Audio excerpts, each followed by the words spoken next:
Commander Alara Vance stepped off the transport shuttle and into the gleaming corridors of Axis Prime, the largest neutral space station in the known galaxy. The air smelled sterile and recycled, nothing like the forests of Earth she missed so dearly. She adjusted her dress uniform and reminded herself why she was here. Humanity needed allies, and she would not fail her people. The Galactic Concord Summit happened only once every 100 years, bringing together the 12 most powerful civilizations in existence. Humanity had earned their seat at this table just 5 years ago, and most aliens still viewed them as children playing at diplomacy. Alara was the junior representative, sent mostly as a formality while the senior diplomats handled the real negotiations. She walked through halls filled with creatures beyond imagination. The Drethri towered above everyone else, their scaled bodies rippling with muscle and their yellow eyes tracking every movement around them. The Luminari drifted past like living stars, their bodies made of pure light that shifted through colors no human eye could properly name. The Cathari clicked and chittered in groups, their insectoid faces impossible to read, their telepathic whispers brushing against her mind like cobwebs. Alara found her quarters and spent the first evening studying the diplomatic files. She learned about trade agreements and territorial disputes and ancient grudges that spanned thousands of years. Humanity was so young compared to these civilizations, barely a century into space travel, while others had conquered the stars before Earth even had electricity. The next morning brought the opening ceremony, and Alara stood among giants. High Chancellor Verath, an ancient Drethri with scars covering half his face, welcomed the delegates with a speech about unity and prosperity. Alara noticed how the different species kept to their own groups, how they watched each other with suspicion hidden behind polite smiles. Unity seemed more like a pretty word than a reality. "You are the human," a deep voice rumbled beside her. She turned and found herself facing a Drethri male younger than the Chancellor, but equally imposing. His scales shimmered dark green, and golden rings pierced the ridges above his eyes. He wore ceremonial armor that probably cost more than her entire shuttle. "I am Prince Kazan of the Drethari Imperium," he announced, not waiting for her response. "I have heard interesting things about your species." "Good things, I hope," Alara replied with a diplomatic smile. "Fascinating things," he corrected. "They say humans come from a death world. They say your planet tried to kill you every day, and you survived anyway. They say you bond with predators and keep them as companions. They say you can survive injuries that would end any reasonable creature."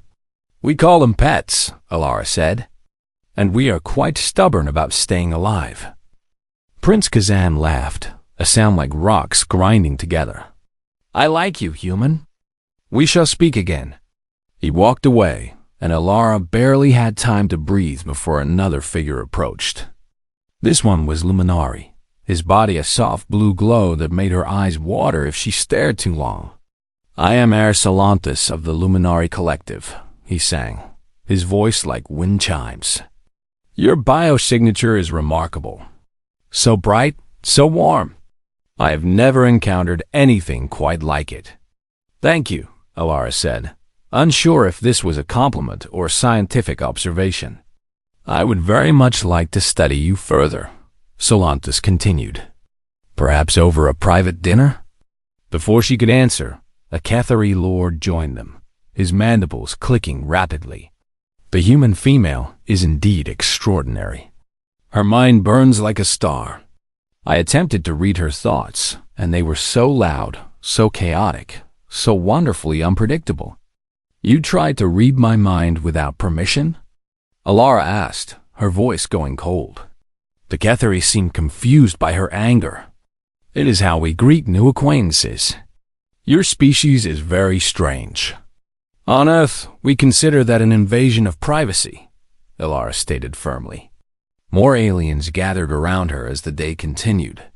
They asked questions about human biology, human culture, human mating rituals. They offered gifts and compliments and thinly veiled proposals. By evening, Elara understood what was happening. She had become a curiosity, a prize to be won. She escaped to a quiet observation deck and stared out at the stars, exhausted by the attention. That was when she first saw her. A figure stood in the shadows at the far end of the deck, so still that Elara almost missed her entirely.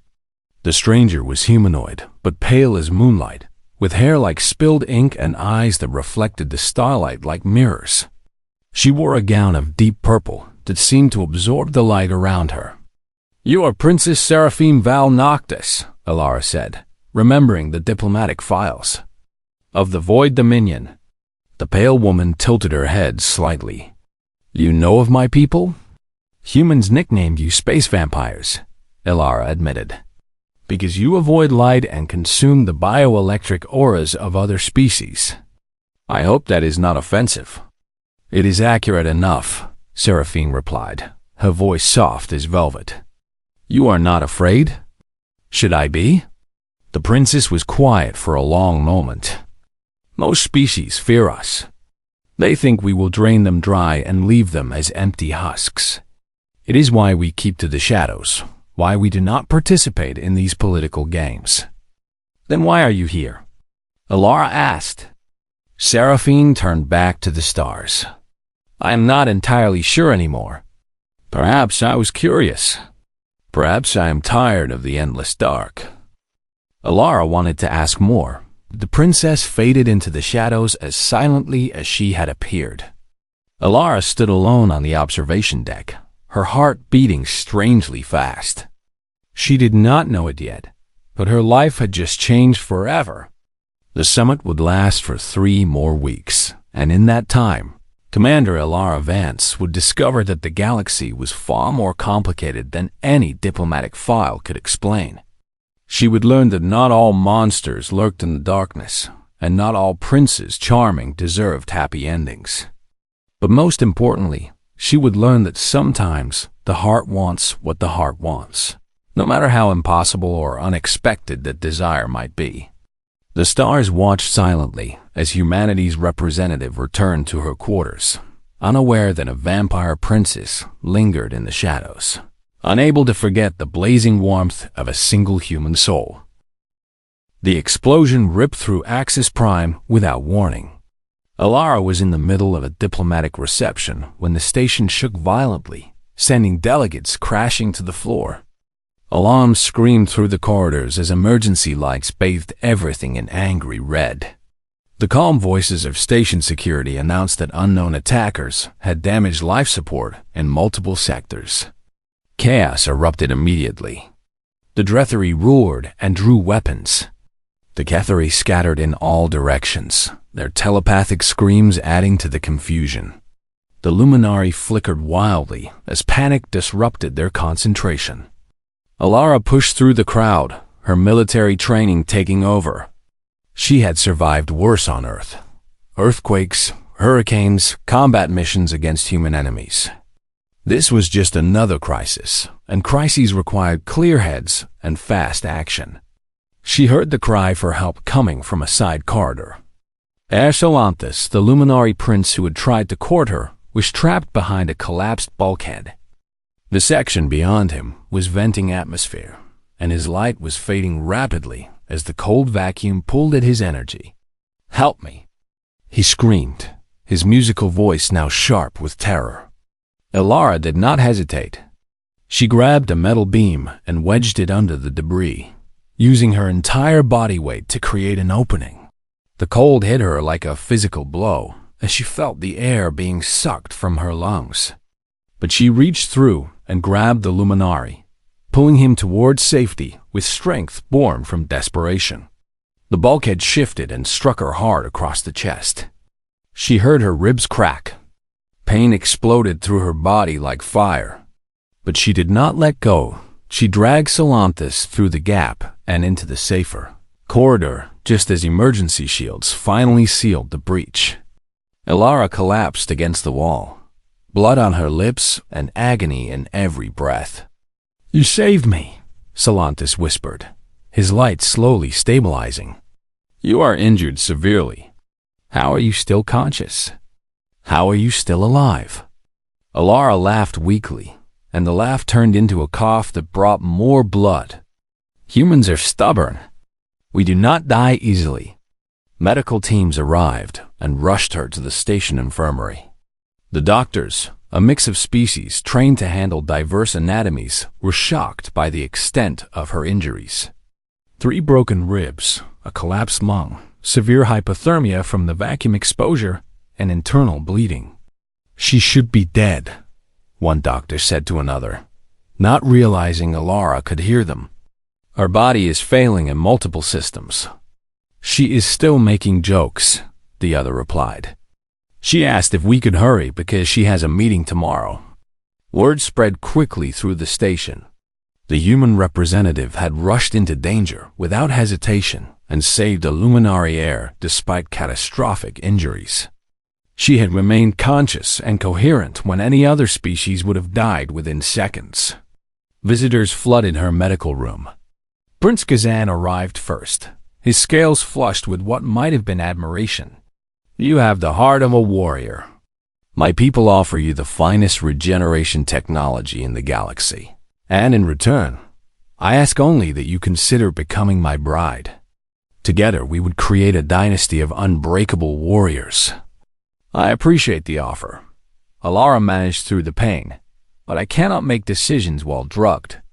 The Kethari Lord came next, his compound eyes gleaming. Your mental resilience is extraordinary. Even now, in terrible pain, your thoughts are focused and determined. Marry into my house, and we will unlock the secrets of human cognition for the benefit of all. Alara declined politely. Ersalantis sent a message offering her a small star, an actual star, as a gift for saving his life. He also proposed marriage, promising that her light would be cherished among his people forever. She declined that too. The attention exhausted her more than the injuries. Everyone wanted something from her. Everyone saw her as a means to an end. They did not care about Alara Vance the person. They cared about what she represented, what they could gain from possessing her. She was nearly asleep when she felt a presence in the shadows of her room. Princess Seraphine stood near the doorway, her pale form barely visible in the dim light. She did not approach the bed, did not make demands or offer proposals. She simply stood there, watching with those mirror-bright eyes. Are you here to make an offer too? Alara asked tiredly. No, Seraphine replied. I have nothing to offer. The Void Dominion is dying. We are ancient but weak, fading into the darkness that birthed us. I came only because I could feel your light from across the station, and I wanted to make sure it had not gone out. Alara studied her for a long moment. That is the first honest thing anyone has said to me in days. Seraphine moved closer, curiosity overcoming her caution. May I ask you something? Go ahead. How do you burn so brightly? I have lived for 400 years and fed on countless beings, but I have never encountered an aura like yours. You are injured and exhausted and surrounded by those who want to use you, and yet your soul blazes like a newborn sun. What is your secret? Alara thought about the question seriously. Oh, maybe. Humans learned long ago that giving up means dying. We survived ice ages and plagues and wars and disasters. We survived because we believed tomorrow could be better, even when everything around us said otherwise. Seraphine was silent, processing this answer. Would you like to stay? Alara asked suddenly. Not to talk or negotiate or make deals. Just stay. Your presence is peaceful, and I could use some peace.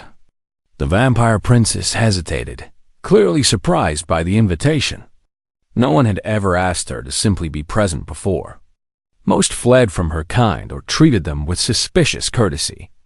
But this human, this strange and remarkable creature, was offering companionship without conditions. I would like that, Seraphine whispered. She sat in a chair near the bed, and for hours they remained in comfortable silence. Sometimes Alara drifted into sleep, and when she woke, Seraphine was still there, watching over her like a guardian made of shadow and starlight. Before dawn, Seraphine rose to leave. "Why are your people dying?" Alara asked sleepily. "We feed on bioelectric auras," the princess explained. "But most species produce thin and cold energy. It sustains us barely, like living on crumbs. We grow weaker with each generation." "And humans?" Seraphine paused at the door. "Humans burn brighter than anything I have ever known. A single human could sustain 100 of my kind. But we would never ask. We remember what it meant to be prey, and we will not make others feel that fear." She disappeared into the shadows, leaving Alara with a heart full of questions and the strange warmth of connection.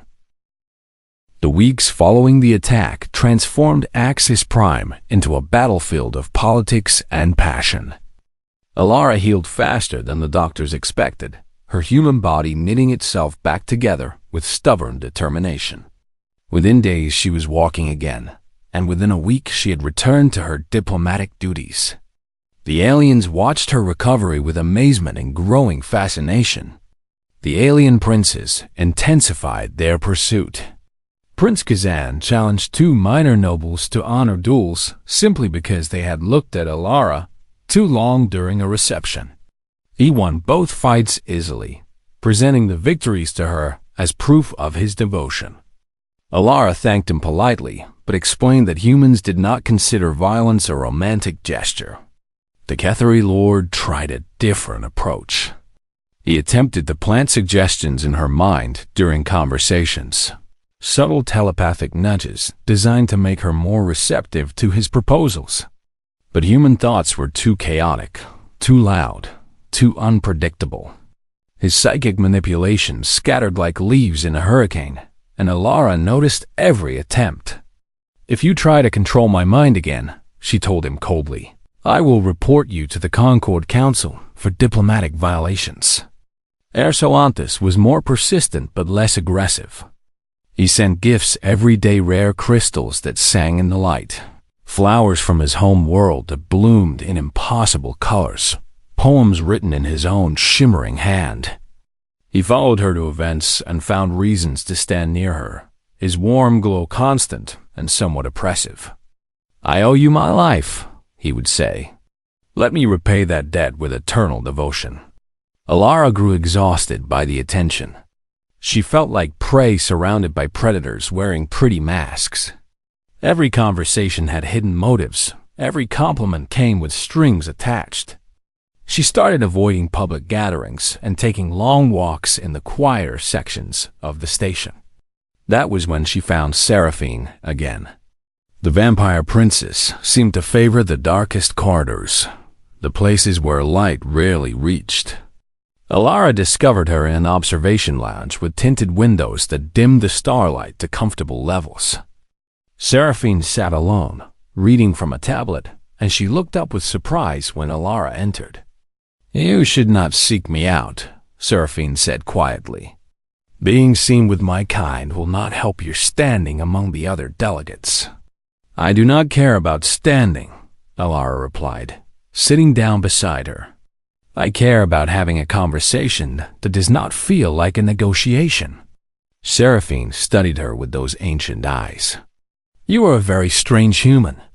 "So I have been told." They began meeting regularly after that. Alara would escape from the endless political games, and Seraphine would be waiting in their quiet corner of the station. They talked about everything and nothing, their homes, their dreams, their fears. Seraphine described the Void Dominion, a civilization that lived in the absolute darkness between galaxies. Her people built massive stations that drifted through the emptiness, creating art and philosophy in the endless night. They had once been powerful, she explained, feeding on the abundant energy of younger species. But as the galaxy became more connected and other civilizations grew stronger, the Void Dominion had retreated into isolation.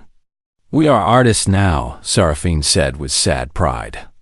"We create beauty from shadow and silence." Our sculptures capture emotions that other species cannot even name. Our music plays in frequencies that speak directly to the soul.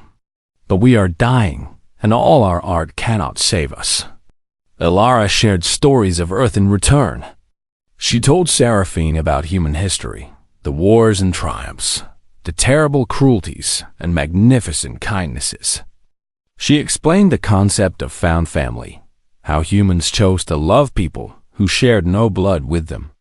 She played recordings of human music, and Seraphine listened with tears streaming down her pale cheeks. "This is beautiful," the princess whispered. "How do your people create such emotion from simple sounds?" "We feel deeply," Elara explained. "Sometimes too deeply. Our emotions can destroy us, but they also make us strong. We love fiercely and grieve completely and hope desperately. It is both our weakness and our greatest gift." The bond between them grew stronger each day. Elara found herself thinking about Seraphine constantly, the gentle way she smiled, the sadness that never quite left her eyes, the intelligence that sparkled in every conversation. She realized she was falling in love, and the realization terrified her. Earth's senior diplomats noticed the change and summoned Elara for a private meeting. "You are spending too much time with the Void Dominion Princess," Ambassador Chun said sternly. "The Dretheri have offered a full military alliance in exchange for your hand. Do you understand what that means for humanity? Protection, technology, respect in the galactic community. All we need is for you to accept Prince Kazan." "You want me to sell myself for a treaty?" Elara asked, her voice cold. "I want you to serve your species," the ambassador replied. "Personal feelings must come second to humanity's future." Elara left the meeting with anger burning in her chest. She found Seraphine that night and told her everything. The princess listened without interruption, her expression growing more distant with each word. "They are right," Seraphine finally said. "A Dretheri alliance would benefit your people greatly. I have nothing to offer you, Elara. My civilization is dying. My people are weak and fading. If you choose me, you choose shadows over sunlight." "I am not choosing a civilization," Elara said firmly. "I am choosing a person." Seraphine looked away, her voice breaking. "You do not know what you are saying. I am 400 years old. I have watched empires rise and fall. I have fed on the energy of countless beings. I am a monster dressed in pretty clothes." Elara took her hand gently. "You never tried to own me. You never demanded anything. You never manipulated or pressured or played games. You just saw me, not as a prize or a curiosity or a political advantage. You saw me as a person. Because that is what you are," Seraphine whispered. "And that is why I choose you." Seraphine's hand trembled in hers, and for the first time, hope flickered in those ancient mirror-bright eyes. But the galaxy would not make their choice easy, and the hardest battles still lay ahead. The closing ceremony of the Galactic Concord Summit drew delegates from every corner of the known universe. The Grand Hall of Axis Prime glittered with light and color as 12 civilizations gathered to witness the final negotiations and declarations. Treaties would be signed, alliances would be formed, and the shape of galactic politics for the next century would be decided. Elara stood among the human delegation, her heart pounding beneath her dress uniform. She had made her decision, but speaking it aloud before this assembly would change everything. There would be no taking it back, no diplomatic reconsiderations. She was about to defy her government, reject a powerful prince, and declare her love for a vampire princess in front of the entire galaxy. Prince Kazan made his move first. He strode to the center of the hall, his ceremonial armor gleaming under the lights. His voice boomed with confidence as he addressed the assembly. "Honored delegates, I come before you with a proclamation. The Dretheri Imperium has found in humanity a worthy species strong, resilient, and filled with warrior spirit. We offer a full military alliance, the protection of our fleets, and access to our technologies. In return, we ask only that Commander Alara Vance accept my hand in marriage and join our noble house." He turned to face her with a triumphant smile. "Commander, will you honor your people by accepting this proposal?" Every eye in the hall turned to Alara. The senior human diplomats nodded eagerly, urging her to say yes. The other delegates watched with fascination, curious to see how the young species would respond to such a generous offer. Alara stepped forward, her voice steady and clear. "Prince Kazan, I thank you for your proposal and for the honor you show humanity. But I must decline." Gasps echoed through the hall. The Dretheri prince's confident smile faltered. "I come from a world that learned hard lessons about freedom," Alara continued. "My ancestors were bought and sold. They were treated as property, as prizes to be won and owned. They fought and bled and died to establish one simple truth, that no person can be bargained for, traded, or claimed against their will." She looked across the assembly, meeting the eyes of princes and lords and heirs who had pursued her for weeks. "I am not a treaty to be signed. I am not a commodity to be exchanged. I am a human being with the right to choose my own path." Prince Kazan's scales flushed dark with anger. "You refuse me? Do you understand what you are throwing away? Glory, power, the gratitude of your entire species." "I understand perfectly," Alara replied. "And I still refuse." She turned then, and her eyes found Seraphine standing in the shadows at the edge of the hall. The vampire princes looked terrified and hopeful in equal measure, her pale hands clasped tightly together. Alara crossed the hall with confident steps and stopped before her. She extended her hand in full view of 12 civilizations. "I choose her," Alara declared. "Not because of what she can give me or what advantage she brings. I choose her because of who she is, honest, gentle, wise, and kind.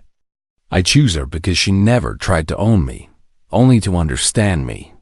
I choose love over power, connection over convenience, and her over everyone." Seraphine took her hand with trembling fingers, tears streaming down her cheeks. The hall erupted in chaos. Prince Kazan roared with fury. "This is madness. You choose a dying civilization over the mightiest empire in the galaxy. You choose a creature of shadow over a warrior prince. She has manipulated you. She has drained your thoughts and corrupted your mind." "I have done nothing," Seraphine protested, but her voice was lost in the commotion. "I demand satisfaction." Kazan bellowed. "I challenge the Void Princess to honorable combat. If she defeats me, her claim stands. If I defeat her, the human comes with me." "No," Alara stepped between them. "Seraphine has done nothing wrong, and I will not let her fight for a prize she did not seek to claim." "Then who will fight for you?" Kazan sneered. "Your weak human delegation? Your diplomats with soft hands and softer hearts." Alara's eyes went cold. "On Earth, we fight our own battles. If you want her, you go through me." Silence fell over the hall. "You?" Kazan laughed. "A fragile human female against a Dretheri prince? I could break you with one hand." "Then, this should be easy for you," Alara replied. "Unless you are afraid?" The insult struck its target. Kazan could not refuse without appearing a coward before the entire Concord. He nodded sharply, and the delegates cleared space for the duel. What followed was a battle that would be remembered for generations. Kazan was faster and stronger, his scaled body built for combat. He struck Alara again and again, sending her crashing to the floor. But each time she fell, she rose again. Her nose bled, her ribs screamed in protest, her vision blurred with pain, and still she stood. "Stay down!" Kazan roared, genuine confusion in his voice. "Why do you keep getting up?" "Because humans do not know how to quit." Alara snarled, spitting blood. She fought with everything she had: military training, survival instincts, and pure stubborn rage. She could not match his strength, so she used speed and unpredictability. She aimed for sensitive spots, exploited his frustration, and turned his own momentum against him. The fight lasted 20 brutal minutes. In the end, it was not strength that decided the victor. Kazan stood over Alara, ready to deliver the final blow, when she looked up at him with a smile. Her face was bloody and broken, but her eyes blazed with defiance. "Is this all you have?" she whispered. "Because I can do this all day." Something broke in Kazan then. He had never faced an opponent who simply refused to accept defeat. He had never encountered a being who treated pain as an inconvenience rather than a warning. He stepped back, his arms falling to his sides. "Yield," he said quietly. "I yield. I cannot defeat something that does not know how to lose." The hall exploded in astonishment. Alara collapsed into Seraphine's arms, and the vampire princess held her as if she was the most precious thing in the universe. "You impossible, wonderful fool," Seraphine whispered. "You could have died." "Worth it," Alara murmured. "You were worth it." The galaxy had learned a lesson that they humans were not weak, not fragile, not insignificant. They were persistent, passionate, and terrifying in their refusal to surrender. They loved with ferocity and fought with determination that defied all logic. And in the grand hall of Axis Prime, a human commander and a vampire princess held each other while the stars watched in wonder. 6 months had passed since the duel that shook the galaxy. Alara stood on the observation platform of Station Noctis Prime, the ancient capital of the Void Dominion. Around her stretched the endless darkness between galaxies, an emptiness so complete that it seemed to swallow light itself. But she was not afraid. This darkness had become her home, and its people had become her family. Beside her stood Seraphine, now her wife in every way that mattered. Their union had not been a grand political ceremony. They had exchanged vows in a small chapel on Earth, surrounded by Ilara's mother and siblings and a handful of close friends. Seraphine had wept throughout the ceremony, overwhelmed by the warmth and acceptance of humans who had never met her but welcomed her anyway because she made Alara happy. "They love you because you love me," Alara had explained. "That is how found family works." Now they split their time between Earth and the Void Dominion, building bridges between two civilizations that had never imagined they could be allies. The changes had come slowly at first, then faster and faster as word spread through the galaxy. Humans had begun volunteering to visit the Void Dominion. They came as artists and musicians and teachers and dreamers, bringing their blazing auras to a people who had starved in the darkness for too long. The vampires fed on human energy freely given, and in return they shared their own gifts, technologies of shadow and void that humanity had never imagined. Alara watched a group of human children playing with young vampires in a garden of bioluminescent plants. The scene would have been impossible a year ago, but now it seemed as natural as breathing. "You are thinking loudly again," Seraphine said with gentle amusement. "I can feel your thoughts from here. Is that a vampire thing or a wife thing?" Alara asked with a smile. "Perhaps both." They walked together through the corridors of the station, and everywhere they went, people stopped to greet them. The vampires no longer hid in shadows when humans approached. They smiled and waved and engaged in conversation. The darkness had begun to feel less like a prison and more like a home. High Elder Morath intercepted them near the council chambers. He was ancient even by vampire standards, his face lined with centuries of worry and wisdom. But today he wore an expression Alara had rarely seen on him: hope. "Your Highness, Commander Vance, we have wonderful news," he announced. "The latest census shows our population has stabilized for the first time in 300 years. Birth rates are rising, and the elder sickness that plagued our oldest citizens has begun to reverse. Seraphine gripped Alara's hand tightly. This is because of the human volunteers? In part, Morith acknowledged, but also because of what they have taught us. Humans do not merely provide energy, they provide purpose. They remind us why existence is worth fighting for. Their hope has become our hope, and hope is a powerful medicine. He bowed deeply to Alara. When you chose our princess, we thought you had made a terrible mistake. We had nothing to offer but shadows and decline. But you gave us something we had forgotten existed, the possibility of tomorrow. Alara felt tears threatening to fall. I just loved her. Everything else followed from that. And that is precisely why it worked, Morith replied. You did not love her for advantage or gain. You loved her for herself, and that love transformed everything it touched. The elder departed, and Seraphine pulled Alara into a quiet alcove. Amir's bright eyes were wet with emotion. My people have a prophecy, she whispered. They speak of a firebringer who would come from beyond the void and lead us into a new age.